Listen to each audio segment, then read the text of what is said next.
बहुत से कारोबारों को अंदर ही अंदर एक खामोश दीमक खा रही होती है, कैश की चोरी। ये एक ऐसा अंदरूनी फ्रॉड है जो बज़ाहिर तो नज़र नहीं आता, लेकिन इसकी कुछ वाज़े अलामात होती हैं। आइए आज इन अलामात को पहचानना सीखते हैं। ये वो सवाल है जो बहुत से कारोबारी मालिकान के जहन में गूंजता है। दिन के आखिर में जब हिसाब किताब होता है तो खातों में सब कुछ बिल्कुल ठीक होता है, लेकिन जब कैश गिना जाता है तो वो कम निकलता है। तो आखिर ये पैसा गया कहाँ? ये एक अजीब सी पहेली है ना। खाते कह रहे हैं सब ठीक है, लेकिन पैसा अपनी जगह पर नहीं है। यही वो चीज़ है जो इस जुर्म को मुनफरिद बनाती है। दूसरी चोरियों के बरक्स यहाँ चोर अपने पीछे सबूतों का एक पूरा सिलसिला छोड़ जाता है। हमें बस उन सबूतों को ढूंढना है। तो इस जुर्म का बाकायदा नाम क्या है?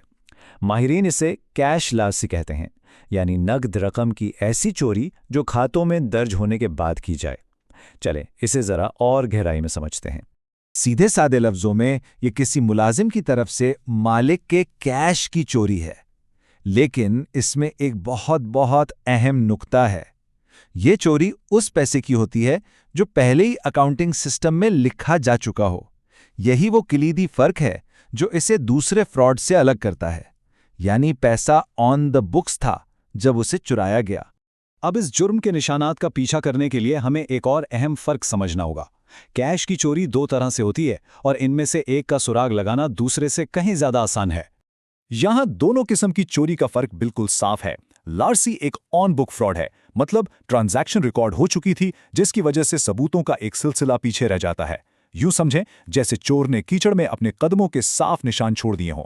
दूसरी तरफ है स्किमिंग, जो एक ऑफ बुक फ्रॉड है। यहाँ पैसा रिकॉर्ड होने से पहले ही चुरा लिया जाता है, इसलिए इसका कोई सीधा सुराग नहीं मिलता। बिल्कुल एक भूत की तरह जो आया और चला गया और आपको पता भी नहीं चला। इसीलिए लार्सी का पता लगाना स्किमिंग से ज्यादा आसान है। ठीक है, तो अब जबकि हम जानते हैं कि हम क्या तलाश कर रहे हैं, आइए ज़रा जासूसी करते हैं।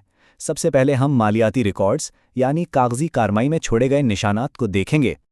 ये हैं वो अहम मालियाती खतरे की अलामात जिन पर फौरन नज़र जानी चाहिए, जैसे बैंक में जमा होने वाली रकम में अचानक कोई गैर मामूली कमी आ जाना, या आपके अकाउंटिंग रिकॉर्ड्स और बैंक स्टेटमेंट्स में फ़र्क नज़र आना, सेल्स के कुछ रिकॉर्ड्स का गायब हो जाना या उनमें रद्दोबदल किया जाना, और सबसे वाज़ेह कैश दराज में रोज़ाना कैश का कम होना। ये सब वो सुर्ख झंडे हैं जो चीख चीख कर बता रहे होते हैं कि कुछ गड़बड़ है। तो ये डिपॉजिट्स में गैर मामूली कमी असल में दिखती कैसी है? ज़रा इस चार्ट को देखें। जनवरी से मार्च तक डिपॉजिट्स एक मुस्तकिम सतह पर हैं, लेकिन फिर बूम, अप्रैल में अचानक एक बड़ी गिरावट। बस यही वो बसरी इशारा है जिस पर फौरी तवज्जो की ज़रूरत होती है। अच्छा, कागजी सबूतों के अलावा एक और बहुत बड़ा सुराग होता है, और वो अक्सर मुजरम की ज़ाती ज़िंदगी में छुपा होता है। आखिरकार चोरी किया हुआ पैसा कहीं ना कहीं तो खर्च होता है ना? ये बात बहुत कुछ बयान करती है। अक्सर जब कोई मुलाजिम फ्रॉड शुरू करता है और पकड़ा नहीं जाता तो उसकी हिम्मत बढ़ जाती है, चोरी की रकम भी बढ़ती जाती है, और ये इजाफी टैक्स फ्री पैसा कहीं ना कहीं तो जाहिर होता ही है। तर्ज ज़िंदगी में अचानक और नाकाबिले वजाहत तब्दीली, जैसे महंगी गाड़ियाँ, छुट्टियाँ या शाहाना खर्चे, एक बहुत बड़ा इशारा है कि कुछ गलत हो सकता है। तो सवाल ये है कि एक मुलाजिम ये जुर्म करता कैसे है? वो कौन से कमज़ोर मकामात हैं जहां से वो कैश चुराते हैं? आइए उन आम तरीकों पर एक नज़र डालते हैं। कैश चोरी आमतौर पर 3 कमज़ोर जगहों पर होती है। पहला और सबसे आम है कैश रजिस्टर, जहां रोज़ाना कैश का लेन देन होता है। दूसरा मौका बैंक डिपॉजिट के दौरान मिलता है, जब पैसा कारोबार से बैंक मुंतकिल हो रहा होता है।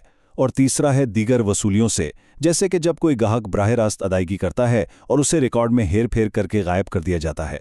अब जब हमने सुरागों और तरीकों को समझ लिया है तो सबसे अहम सवाल ये है कि इस केस को बंद कैसे किया जाए, यानी इस फ्रॉड को होने से कैसे रोका जाए और इससे एक कदम आगे कैसे रहा जाए।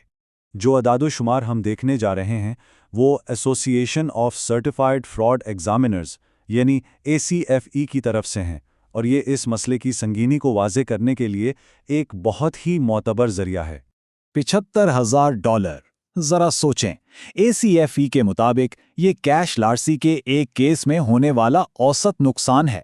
ये इतनी बड़ी रकम है जो किसी भी छोटे या दरमियाने दर्जे के कारोबार को शदीद माली नुकसान पहुंचा सकती है। तो जाहिर है अहम नुक्ता ये है कि इस खतरे को संजीदगी से लिया जाए। तो इससे बचा कैसे जाए? सबसे ताकतवर उसूल है फ़राइज़ की अलहदगी। इसका मतलब है कि जो शख्स कैश वसूल करके रिकॉर्ड करता है वो पैसा बैंक में जमा ना कराए। इससे किसी एक शख्स के लिए चोरी करना और इसे छुपाना तकरीबन नामुमकिन हो जाता है। इसके साथ साथ बैंक रिकॉर्ड्स को आज़ादाना तौर पर चेक करें, हर छोटी बड़ी कैश की कमी की छानबीन करें और रोज़ाना कैश रिपोर्ट्स का जायज़ा लें। ये वो इक़दामात हैं जो चोरी के मौक़े को ही ख़त्म कर देते हैं।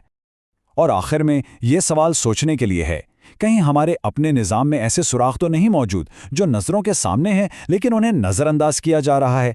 इस पूरे तज्जिए से अहम सबक यही है कि चौकन्ना रहना और इंतबाही अलामात को पहचानना ही आपके कारोबार को बड़े नुकसान से बचा सकता है।